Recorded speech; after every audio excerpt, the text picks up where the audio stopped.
Hello and welcome to Calm Classics for Sleep. Tonight, we'll gently step into the timeless world of Peter Pan by J.M. Barrie. Find a comfortable position. Allow your body to soften. Let your breathing slow naturally. There is no need to follow every word. There is nothing you need to understand. Simply let the story drift past you at its own quiet pace. If your thoughts begin to wander, that's perfectly all right. You may listen, or you may simply rest. Now let us begin. Chapter 1. Peter breaks through. All children except one grow up. They soon know that they will grow up. And the way Wendy knew was this. One day when she was 2 years old, she was playing in a garden, and she plucked another flower and ran with it to her mother. I suppose she must have looked rather delightful, for Mrs. Darling put her hand to her heart and cried, "Oh, why can't you remain like this forever?" This was all that passed between them on the subject.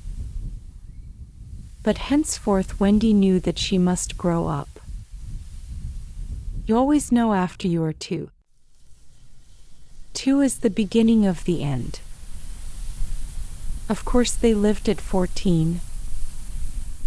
And until Wendy came, her mother was the chief one. She was a lovely lady, with a romantic mind, and such a sweet mocking mouth. Her romantic mind was like the tiny boxes, one within the other, that come from the puzzling East. However many you discover, there's always one more. And her sweet mocking mouth had one kiss on it that Wendy could never get, though there it was, perfectly conspicuous, in the right-hand corner. The way Mr. Darling won her was this. The many gentlemen who had been boys when she was a girl discovered simultaneously that they loved her, and they all ran to her house to propose to her, except Mr. Darling, who took a cab and nipped in first. And so he got her. He got all of her, except the innermost box and the kiss. He never knew about the box, and in time he gave up trying for the kiss.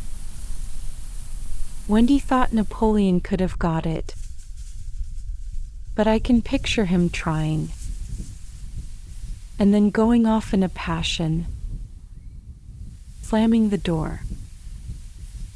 Mr. Darling used to boast to Wendy that her mother not only loved him, but respected him.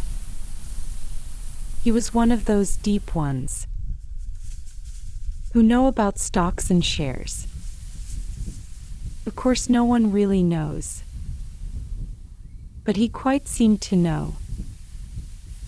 And he often said stocks were up and shares were down, in a way that would have made any woman respect him. Mrs. Darling was married in white, and at first she kept the books perfectly, almost gleefully, as if it were a game. Not so much as a Brussels sprout was missing, but by and by whole cauliflowers dropped out, and instead of them, There were pictures of babies without faces. He drew them when she should have been totting up. They were Mrs. Darling's guesses. Wendy came first, then John, then Michael. For a week or two after Wendy came, it was doubtful whether they would be able to keep her, as she was another mouth to feed. Mr. Darling was frightfully proud of her, but he was very honorable, and he sat on the edge of Mrs. Darling's bed, holding her hand and calculating expenses, while she looked at him imploringly.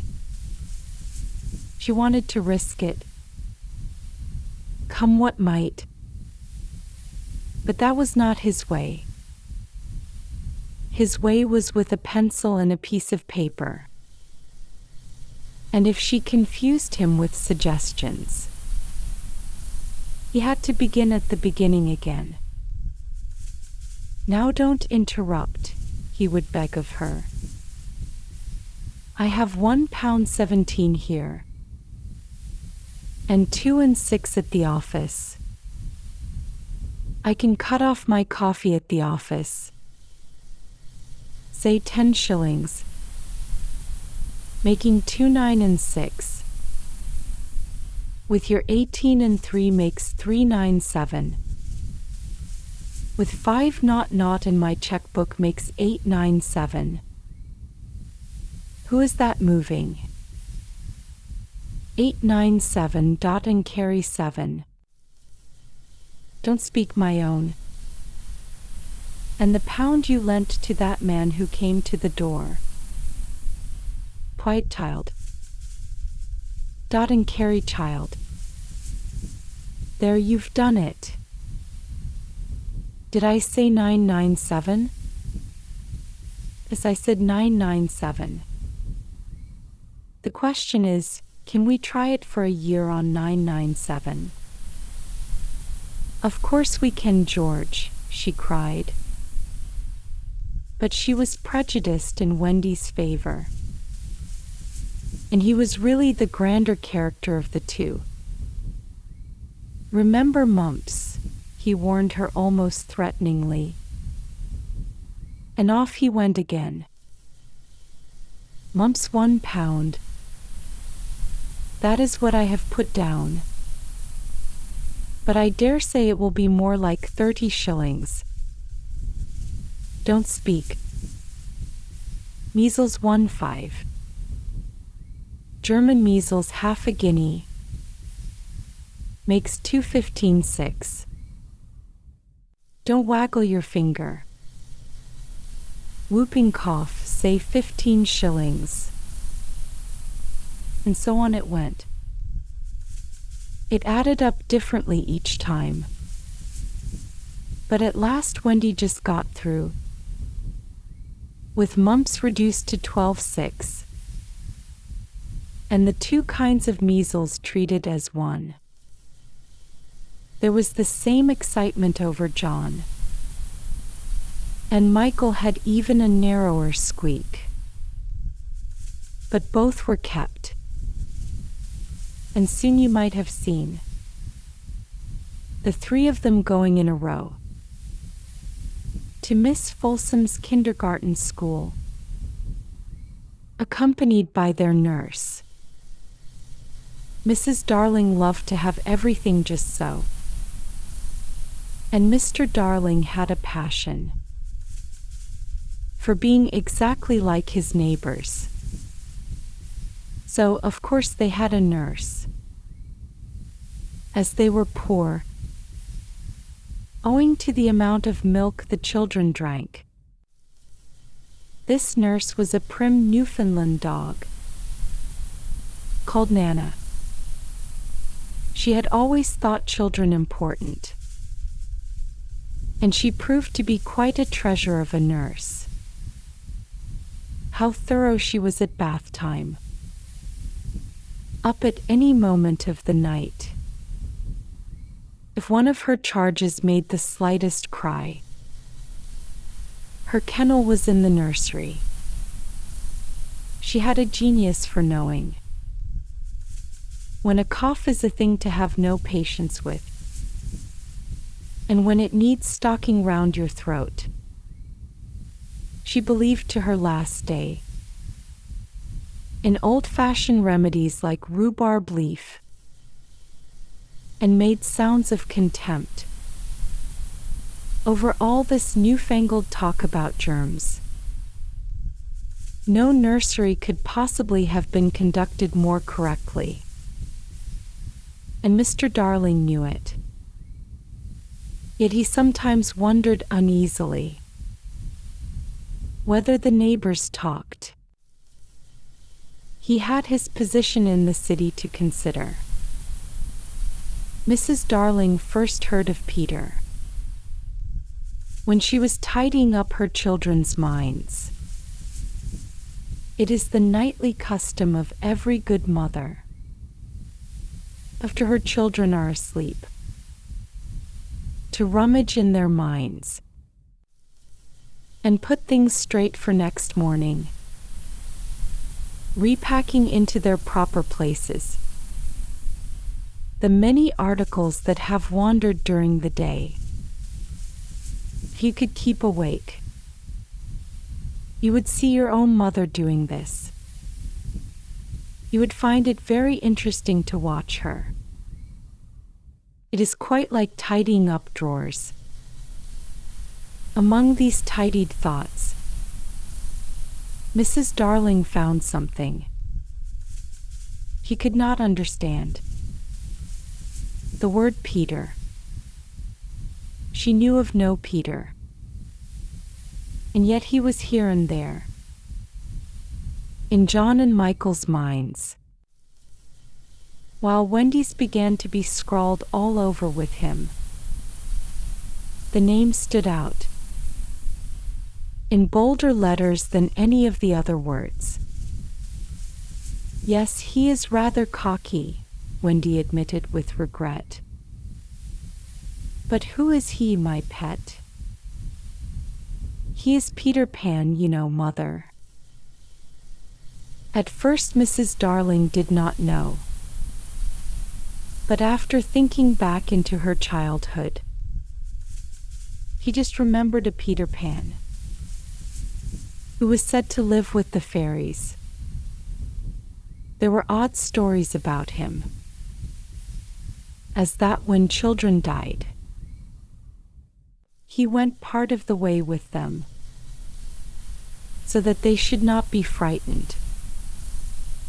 She had believed in him at the time, but now that she was married and full of sense, she quite doubted whether there was any such person.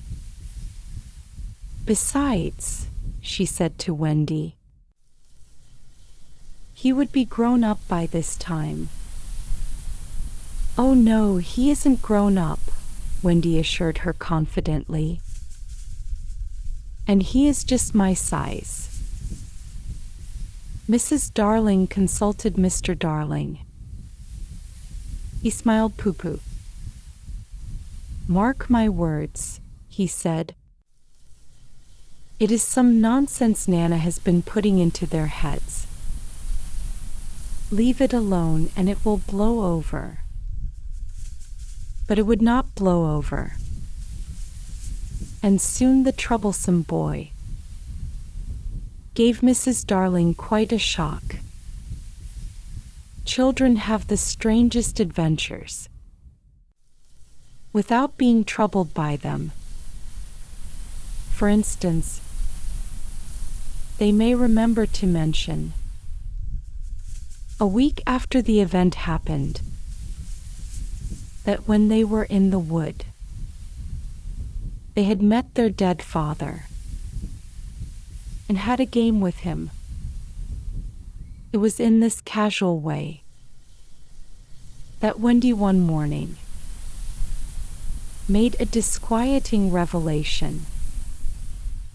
Some leaves of a tree had been found, on the nursery floor, which certainly were not there when the children went to bed, and Mrs. Darling was puzzling over them when Wendy said with a tolerant smile, "I do believe it is that Peter again."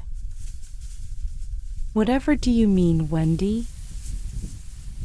"It is so naughty of him not to wipe his feet," Wendy said, sighing. She was a tidy child. She explained in quite a matter-of-fact way that she thought Peter sometimes came to the nursery in the night and sat on the foot of her bed and played on his pipes to her. Unfortunately, she never woke, so she didn't know how she knew. He just knew. "What nonsense you talk, Precious. No one can get into the house without knocking."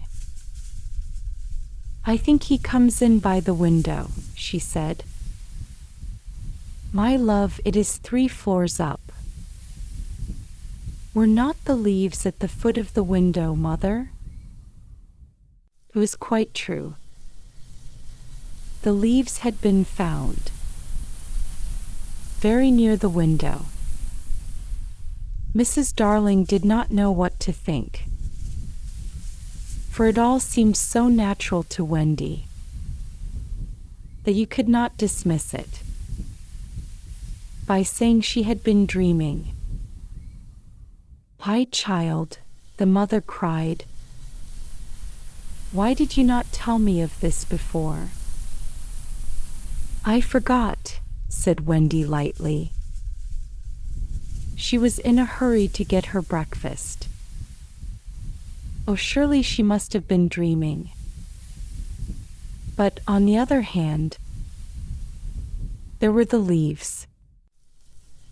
Mrs. Darling examined them very carefully. They were skeleton leaves, but she was sure they did not come from any tree that grew in England. She crawled about the floor, peering at it with a candle. 4 marks of a strange foot. He rattled the poker up the chimney and tapped the walls. She let down a tape from the window to the pavement, and it was a sheer drop of 30 feet, without so much as a spout to climb up by. Certainly Wendy had been dreaming. But Wendy had not been dreaming, as the very next night showed.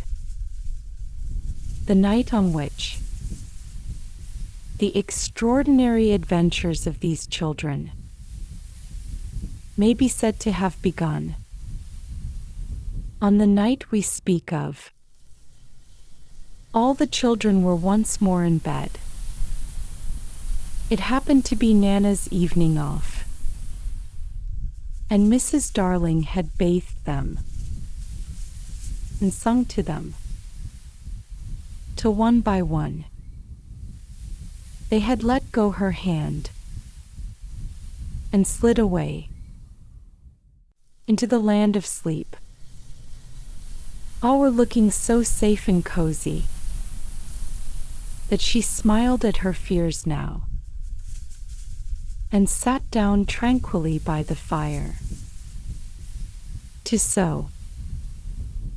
It was something for Michael, who on his birthday was getting into shirts. The fire was warm, the nursery dimly lit by 3 night lights, and presently the sewing lay on Mrs. Darling's lap. Then her head nodded, oh so gracefully. She was asleep. Look at the four of them. Wendy and Michael over there. John here. And Mrs. Darling by the fire. There should have been a fourth nightlight. While she slept, he had a dream. He dreamt that the Neverland had come too near, and that a strange boy had broken through from it. He did not alarm her, for she thought she had seen him before, in the faces of many women who have no children. Perhaps he is to be found in the faces of some mothers also. But in her dream, he had rent the film that obscures the Neverland, and she saw Wendy and John and Michael peeping through the gap. The dream by itself would have been a trifle, but while she was dreaming, the window of the nursery blew open, and a boy did drop on the floor. He was accompanied by a strange light, no bigger than your fist, which darted about the room like a living thing. And I think it must have been this light that wakened Mrs. Darling. He started up with a cry and saw the boy, and somehow she knew at once that he was Peter Pan. If you or I or Wendy had been there, we should have seen that he was very like Mrs. Darling's kiss. He was a lovely boy, clad in skeleton leaves and the juices that ooze out of trees. But the most entrancing thing about him was that he had all his first teeth. When he saw she was a grown-up, he gnashed the little pearls at her. Tap-to-do. Tirado. Mrs. Darling screamed, and as if in answer to a bell, the door opened, and Nana entered, returned from her evening out. He growled and sprang at the boy, who leapt lightly through the window. Again Mrs. Darling screamed, this time in distress for him, for she thought he was killed, and she ran down into the street to look for his little body, but it was not there. And she looked up, and in the black night, she could see nothing but what she thought was a shooting star. She returned to the nursery and found Nana with something in her mouth, which proved to be the boy's shadow. As he leapt at the window, Nana had closed it quickly, too late to catch him. But his shadow had not had time to get out. Slam went the window and snapped it off. You may be sure. Mrs. Darling examined the shadow carefully, but it was quite the ordinary kind. Nana had no doubt of what was the best thing to do with this shadow. She hung it out at the window, meaning, he is sure to come back for it. Let us put it where he can get it easily, without disturbing the children. But unfortunately, Mrs. Darling could not leave it hanging out at the window. Looked so like the washing, and lowered the whole tone of the house. She thought of showing it to Mr. Darling, but he was totting up winter greatcoats for John and Michael, with a wet towel around his head to keep his brain clear, and it seemed a shame to trouble him. Besides, she knew exactly what he would say. It all comes of having a dog for a nurse. She decided to roll the shadow up and put it away carefully in a drawer until a fitting opportunity came for telling her husband. Ah me. The opportunity came a week later, on that never-to-be-forgotten Friday. Of course it was a Friday. I ought to have been specially careful on a Friday, she used to say afterwards to her husband, while perhaps Nana was on the other side of her, holding her hand. No, no, Mr. Darling always said. I am responsible for it all. George Darling did it. Mea culpa, mea culpa. He had had a classical education. They sat thus night after night, recalling that fatal Friday, till every detail of it was stamped on their brains and came through on the other side, like the faces on a bad coinage. If only I had not accepted that invitation to dine at 27, Mrs. Darling said. If only I had not poured my medicine into Nana's bowl, said Mr. Darling. If only I had pretended to like the medicine, was what Nana's wet eyes said. My liking for parties, George. My fatal gift of humor, dearest. My touchiness about trifles, dear master and mistress. Then one or more of them would break down altogether. Nana at the thought. It's true, it's true. They ought not to have had a dog for a nurse. Many a time it was Mr. Darling who put the handkerchief to Nana's eyes. That fiend. Mr. Darling would cry, and Nana's bark was the echo of it. But Mrs. Darling never upbraided Peter. There was something in the right-hand corner of her mouth that wanted her not to call Peter names.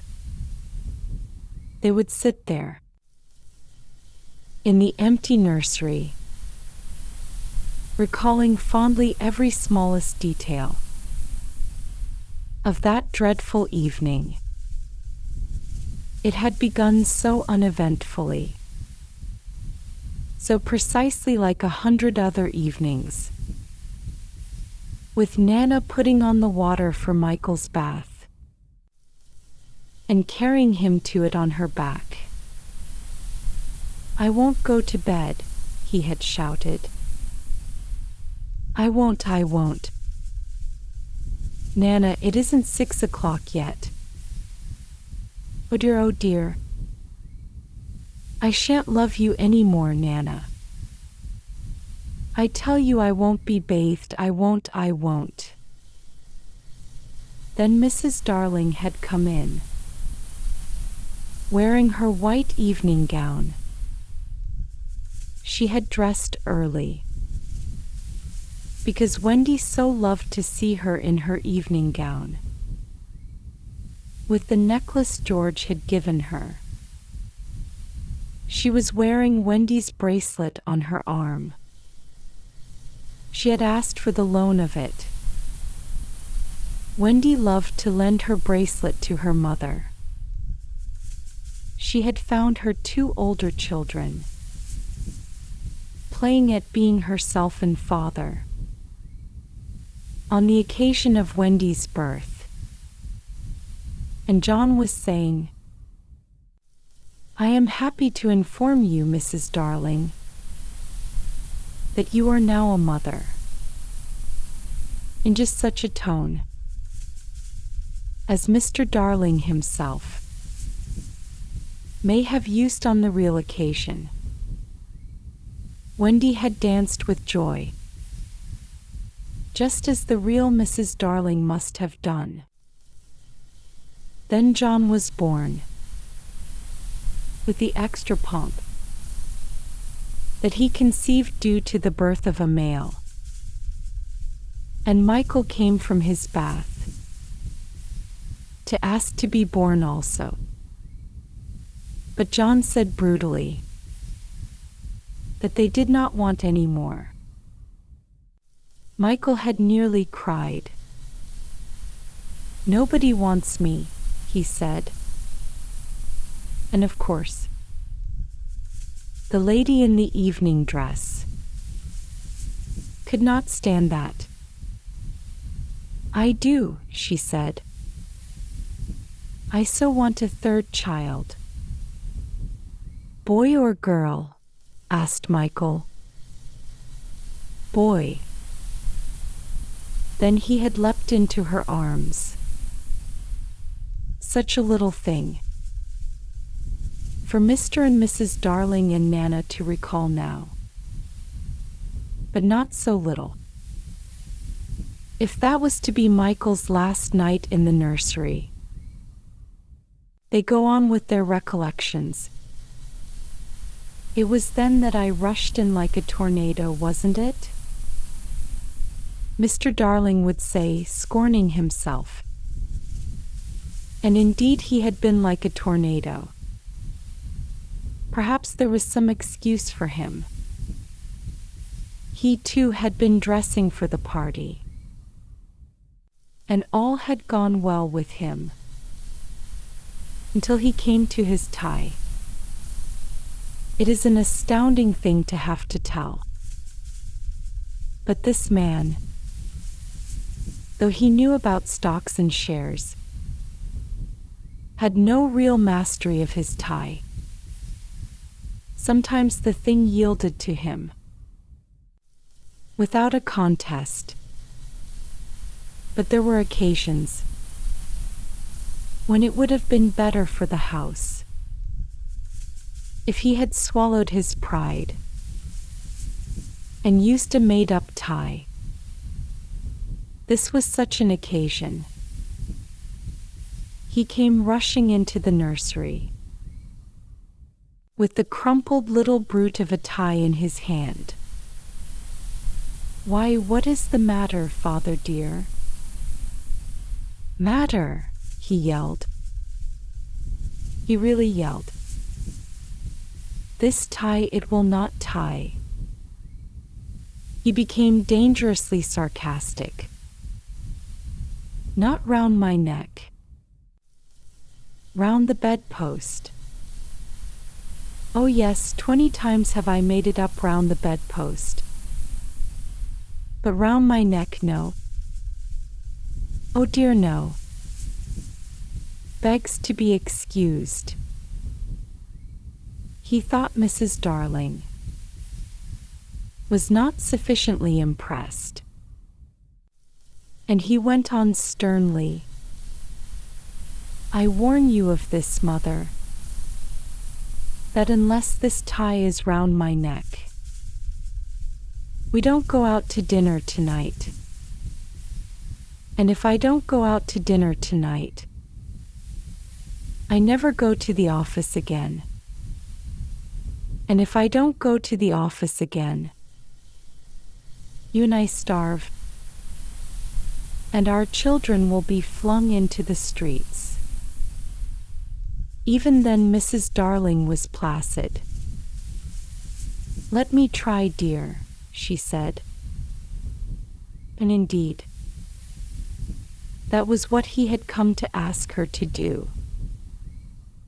And with her nice cool hands, she tied his tie for him, while the children stood around to see their fate decided. Some men would have resented her being able to do it so easily, but Mr. Darling had far too fine a nature for that. He thanked her carelessly, at once forgot his rage, and in another moment was dancing round the room with Michael on his back. "How wildly we romped," says Mrs. Darling now. "Our last romp." Mr. Darling groaned. "Oh, George, do you remember? Michael suddenly said to me, 'How did you get to know me, Mother?' I remember. They were rather sweet, don't you think, George? And they were ours. And now they are gone." The romp had ended with the appearance of Nana, and most unluckily, Mr. Darling collided against her, covering his trousers with hairs. They were not only new trousers, they were the first he had ever had with braid on them, and he had had to bite his lip to prevent the tears coming. Of course Mrs. Darling brushed him, but he began to talk again about its being a mistake to have a dog for a nurse. "George, Nana is a treasure." "No doubt, but I have an uneasy feeling at times that she looks upon the children as puppies." "Oh no, dear one. I feel sure she knows they have souls." "I wonder," Mr. Darling said thoughtfully. "I wonder." It was an opportunity, his wife felt, for telling him about the boy. At first he pooh-poohed the story, but he became thoughtful when she showed him the shadow. "It is nobody I know," he said, examining it carefully, "but it does look a scoundrel. We were still discussing it, you remember," says Mr. Darling, "when Nana came in with Michael's medicine. You will never carry the bottle in your mouth again, Nana. And it is all my fault." Strong man though he was, there is no doubt that he had behaved rather foolishly over the medicine. If he had a weakness, it was for thinking that all his life he had taken medicine boldly. And so now, when Michael dodged the spoon in Nana's mouth, he had said reprovingly, "Be a man, Michael. Won't. Michael cried naughtily. Mrs. Darling left the room to get a chocolate for him, and Mr. Darling thought, This showed want of firmness. "Mother, don't pamper him," he called after her. "Michael, when I was your age, I took medicine without a murmur. I said, 'Thank you, kind parents, for giving me bottles to make me well.'" He really thought this was true. And Wendy, who was now in her nightgown, believed it also. And she said to encourage Michael, "That medicine you sometimes take, Father, is much nastier, isn't it?" "Ever so much nastier," Mr. Darling said bravely. "And I would take it now. As an example to you, Michael, if I hadn't lost the bottle." He had not exactly lost it.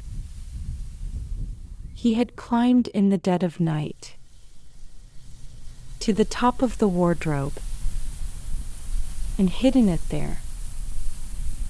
What he did not know was that the faithful Liza had found it and put it back on his washstand. "I know where it is, Father," Wendy cried. "I'll bring it." Immediately his spirits sank. In the strangest way. "John," he said, shuddering, "it's most beastly stuff. It's that nasty, sticky, sweet kind." "It will soon be over, Father," John said cheerily. And then in rushed Wendy, with the medicine in a glass. "I have been as quick as I could," she panted. "You have been wonderfully quick," her father retorted, with vindictive politeness. "Michael first," he said doggedly. "Father first," said Michael.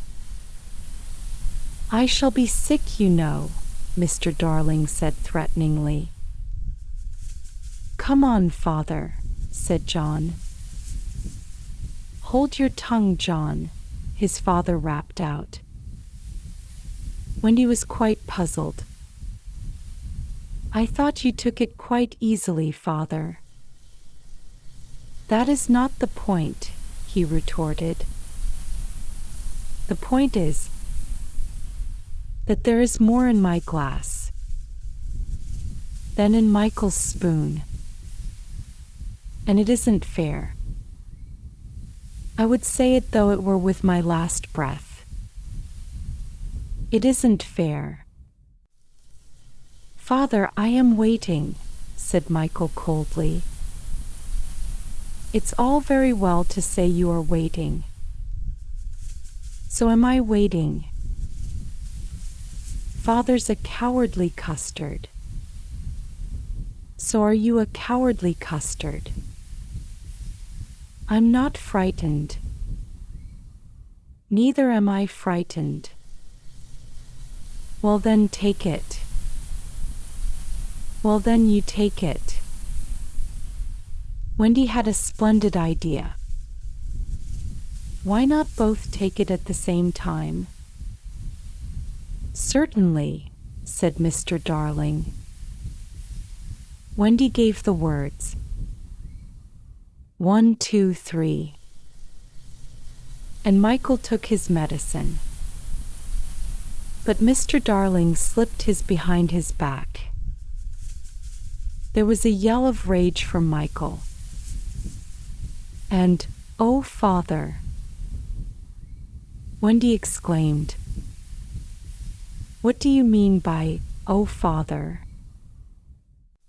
Mr. Darling demanded. "I meant to take mine.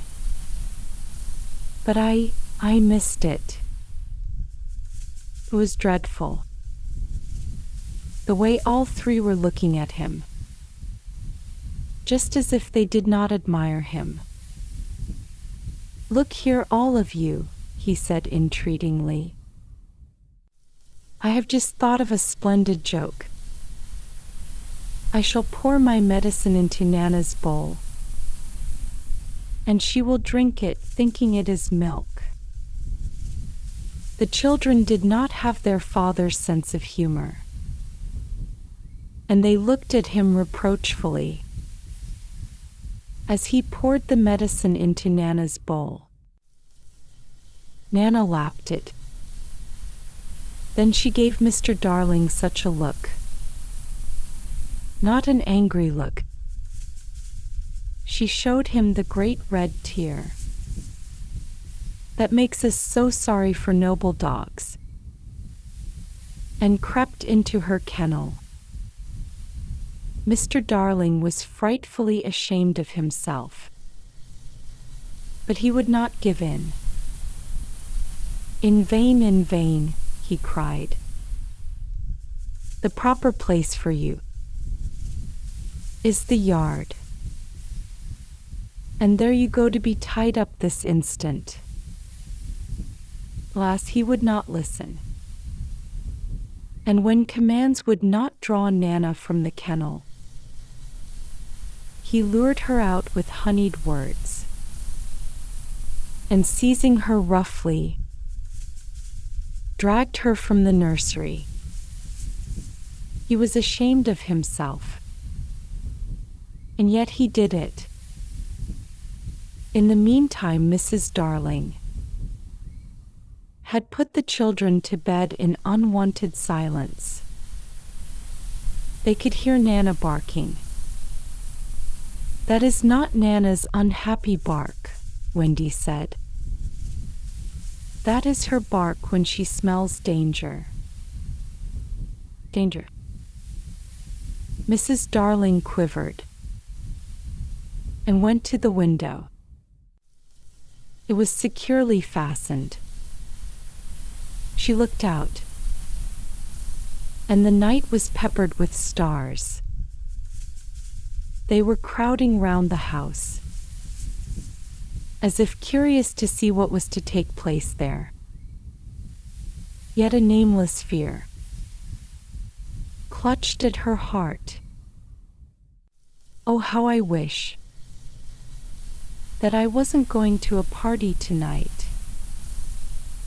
Nothing can harm us after the night lights are lit, she said at last. They are the eyes a mother leaves behind her. He went from bed to bed, singing enchantments over them. They were the last words she was to hear from him for a long time. Mr. and Mrs. Darling hurried into the street. All the stars were watching them, and the smallest star of all, in the Milky Way, screamed out, "Now, Peter!"